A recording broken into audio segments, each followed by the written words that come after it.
बिस्मिल्लाहिर्रहमानिर्रहीम। अस्सलाम वालेकुम दोस्तों, एक नई वीडियो के साथ हाजिर हैं। चले अपनी वीडियो स्टार्ट करते हैं। रशिया के एक स्टेट मीडिया आउटलेट की तरफ से खबर आई है कि रशियन नेवी को 400 किलोमीटर रेंज वाला सरफेस टू एयर मिसाइल मिलने जा रहा है। इससे पहले भी रशियन नेवी के पास काफी ज्यादा सरफेस टू एयर मिसाइल्स मौजूद हैं, लेकिन ये जो 400 किलोमीटर वाला सरफेस टू एयर मिसाइल है, ये बेसिकली आप कह सकते हैं कि S-400 के अंदर जो इस्तेमाल किया जाता है वो अब रशियन नेवी के एक फ्रिगेट को दिया जा रहा है। यहाँ पे जो बात आ जाती है वो थोड़ी सी डिफरेंट है, क्योंकि किसी भी फ्रिगेट को इतना बड़ा मिसाइल देना ये अपने अंदर एक बहुत बड़ी बात है। आपको आगे चल के इसके बारे में मैं आपको तफसील से बताता हूँ। देखिए, कुछ दिन पहले मैंने आपको एक वीडियो बना के दी थी रशिया के सबसे एडवांस फ्रिगेट के ऊपर, जिसको उन्होंने नाम दिया हुआ है एडमिरल गोर्शकॉव। देखिए, रशिया की नेवी जब भी कोई जहाज तैयार करती है ना, तो वो उसको एक नाम दे देती है। एडमिरल गोर्शकॉव जो है वो बेसिकली प्रोजेक्ट 22305 के अंडर तैयार किया गया था, लेकिन रशियन नेवी इस प्रोजेक्ट 22350 का एक एडवांस और बड़ा वेरिएंट जो है वो भी तैयार कर रही है, जिसको उन्होंने नाम दिया है प्रोजेक्ट 22350M। इस फ्रिगेट को भी एडमिरल गोर्शकॉव की तर्ज पर ही बनाया गया है, लेकिन ये एडमिरल गोर्शकॉव से थोड़ा बड़ा और हैवियर फ्रिगेट होगा। इसकी टनेज जो है वो उससे ज्यादा होगी। और अब ये 400 किलोमीटर रेंज वाला मिसाइल जो है वो उस नए फ्रिगेट के अंदर रखा जाएगा और वहां से उसको ऑपरेट किया जाएगा। ये जो रशियन फ्रिगेट है एडमिरल गोर्शकॉव, इसके अंदर पॉलीमर रेडियो मिसाइल लॉन्चर्स जो है वो लगे हुए हैं, और इनको इस जहाज के ऊपर इंटीग्रेट करने का खास मकसद यही था कि ये इस जहाज के जरिए से बड़े बड़े surface to air missile fire कर सके। इस वक्त करंट एडमिरल गोर्शकॉव के ऊपर जो सरफेस टू एयर मिसाइल लगे हुए हैं उनकी मैक्सिमम रेंज 150 किलोमीटर है,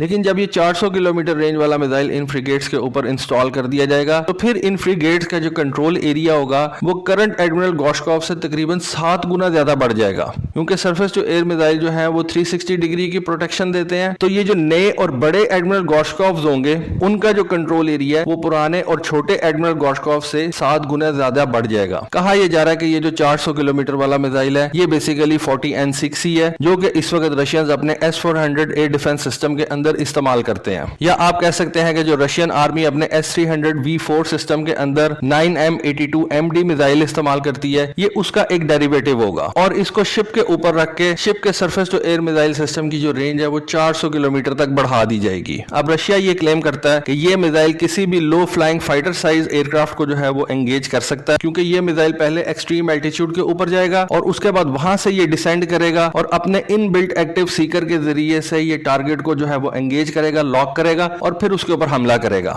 लेकिन ये सिर्फ अभी रशियन क्लेम है। क्या ये एक फाइटर साइज टारगेट को जो है वो एंगेज कर भी सकता है, ये तो जब ये ऑपरेशनल होगा उस वक्त पता चलेगा। देखिए, ये जो रशिया का 40N6 मिसाइल है ये अपनी रेंज के अंदर तो एक 400 किलोमीटर रेंज वाला मिसाइल है, लेकिन इसकी स्पीड के बारे में भी ये कहा जाता है कि ये हाइपरसोनिक स्पीड्स के ऊपर जाके अपने टारगेट को एंगेज करता है। कई लोग तो कहते हैं कि ये मैक 14 तक जो है वो जाके अपने टारगेट को हिट करता है, और इसी वजह से ये किसी भी बैलिस्टिक मिसाइल को भी रोकने की जो है वो सलाहियत रखता है। शॉर्ट रेंज बैलिस्टिक मिसाइल्स को रोकना जरा मुश्किल होता है, लेकिन इंटरमीडिएट रेंज या लॉन्ग रेंज के जो बैलिस्टिक मिसाइल्स होते हैं उनको रोकने के लिए रशियंस ये 40N6 मिसाइल इस्तेमाल कर सकते हैं। और फिर बात रशियन क्लेम के ऊपर ही आ जाती है, और रशिया ये क्लेम करता है तो कोई भी ऐसा बैलिस्टिक मिसाइल जो 8 मैक की स्पीड से अपने टारगेट की तरफ बढ़ रहा है, ये 40N6 मिसाइल उसको 14 मैक की स्पीड से जो है वो एंगेज कर सकता है। अब अगर रशियन इस तरह के मिसाइल को अपने नेवी के हवाले कर देगा और इस मिसाइल को कह लें कि नेवलाइज्ड कर देगा, तो फिर रशियन फ्रिगेट्स के पास स्ट्रेटेजिक एयर डिफेंस की कैपेबिलिटीज भी आ जाएंगी। जैसा कि हमें पता है कि अमेरिका, जापान और साउथ कोरिया जो है वो एजिस डिस्ट्रॉयर इस्तेमाल करते हैं, और उनके पास SM-3 मिसाइल्स हैं, SM-6 मिसाइल्स हैं, जो कि एडवर्सरी के बैलिस्टिक मिसाइल्स को रोकते हैं और हाई सीज के अंदर ये खड़े रहते हैं, और अमेरिका इन डिस्ट्रॉयर्स के जरिए से एंटी बैलिस्टिक मिसाइल काम भी लेता है। और ये किसी भी बैलिस्टिक मिसाइल को अमेरिकन मेनलैंड के ऊपर पहुंचने से बहुत पहले ही पानी के ऊपर एंगेज करके गिरा देते हैं। तो लग ऐसे रहा है कि रशियंस भी सेम उसी टेक्नोलॉजी के ऊपर काम कर रहे हैं जिस तरह के अमेरिका अपने एजिस डिस्ट्रॉयर से लेता है। इस वक्त रशिया के पास जो एंटी बैलिस्टिक मिसाइल सिस्टम्स हैं वो उसने अपने मेनलैंड के ऊपर रखे हुए हैं। जैसा कि हमें पता है कि S-400 हो गया, S-500 जो है उसके ऊपर भी रशियंस काम कर रहे हैं। S-500 का एक लॉन्च जो है वो हम देख चुके हैं। रशिया की मिनिस्ट्री ऑफ डिफेंस ने S-500 का जो टेस्ट था उसको अपनी वेबसाइट के ऊपर भी डाला हुआ है। तो इस वक्त रशिया के पास जितने भी एंटी बैलिस्टिक मिसाइल सिस्टम्स है ना, वो ज्यादातर लैंड बेस्ड है। अब रशिया जो है वो इन एंटी बैलिस्टिक मिसाइल सिस्टम को नेवलाइज्ड भी कर रहा है, यानी कि अपनी नेवी के हवाले भी कर रहा है। और ये फ्रिगेट्स जब इन इतने बड़े बड़े मिसाइलों को लेकर हाई सीज के अंदर चले जाएंगे तो फिर एडवर्सरी के लिए बहुत ज्यादा मुश्किल हो जाएगा कि वो रशियन मेनलैंड के ऊपर बैलिस्टिक मिसाइल्स फायर कर सकें।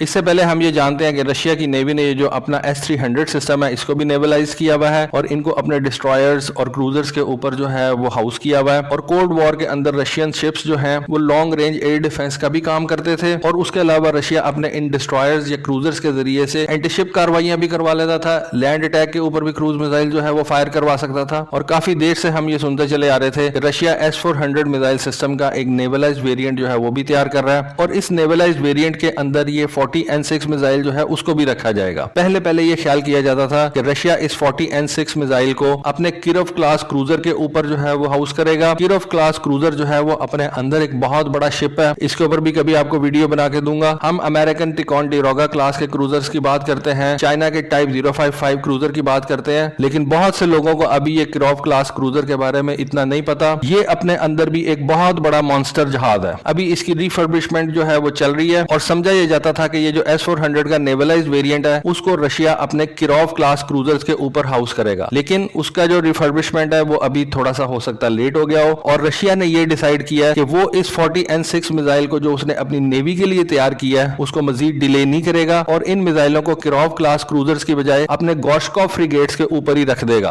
क्योंकि ये इस वक्त रशियन नेवी के मोस्ट मॉडर्न बैरी जहाज समझे जाते हैं। पिछले दिनों मैंने आपको एक और वीडियो बना के दी थी जिसमें मैंने आपको बताया था कि एडमिरल गोर्शकोव जो है उसके ऊपर रशियंस अपना ये जिरकॉन हाइपरसोनिक क्रूज मिसाइल भी हाउस करती है, उसके जरिए से उन्होंने टेस्ट भी किए हैं। बल्कि एक ऐसा एडमिरल गोर्शकोव का फ्रिगेट है जिसके ऊपर उन्होंने ये जिरकॉन हाइपरसोनिक मिसाइल लगा के उसको अटलांटिक में भेज दिया है। अब अटलांटिक के एक तरफ आपको पता है कि अमेरिका है और दूसरी तरफ अटलांटिक के जो है वो यूरोप है, तो इस जहाज को जिरकॉन हाइपरसोनिक मिसाइल्स के साथ जो है वो अटलांटिक में भेज दिया गया। और अगर इन एडमिरल गोर्शकोव के ऊपर जिरकॉन हाइपरसोनिक मिसाइल्स भी लगे हों और उनके साथ साथ ये 40N6 surface to air missiles भी लगे हों, तो ये जो एडमिरल गोर्शकोव है ये ऑफेंसिव ड्यूटीज भी दे सकेगा और डिफेंसिव कैपेबिलिटीज भी रखेगा। रशिया का जो जिरकॉन हाइपरसोनिक क्रूज मिसाइल है वो एक ऑफेंसिव वेपन है और ये जो 40N6 का नेवलाइज्ड वेरिएंट होगा ये बेसिकली एक डिफेंसिव वेपन है। तो ये जो रशिया का नया और बड़ा एडमिरल गोर्शकोव होगा ये दोनों किस्म के ऑपरेशन जो है वो परफॉर्म कर सकेगा, डिफेंसिव भी ऑफेंसिव भी। और जिस तरह से अमेरिका अपनी एजिस डिस्ट्रॉयर्स को इस्तेमाल करता है जिनके ऊपर SM-3 SM-6 मिसाइल्स उसने रखे हुए हैं, रशिया भी सेम उसी तरह से इन एडमिरल गोर्शकोव को जो है वो इस्तेमाल करेगा। तो दोस्तों ये थी आज की वीडियो, ये थी आज की इन्फॉर्मेशन। होपफुली आपको आज की वीडियो, आज की इन्फॉर्मेशन पसंद आई होगी। कमेंट सेक्शन में अपनी राय से जरूर आगाह कीजिएगा। आज के लिए बस इतना ही। Thank you. Allah Hafiz.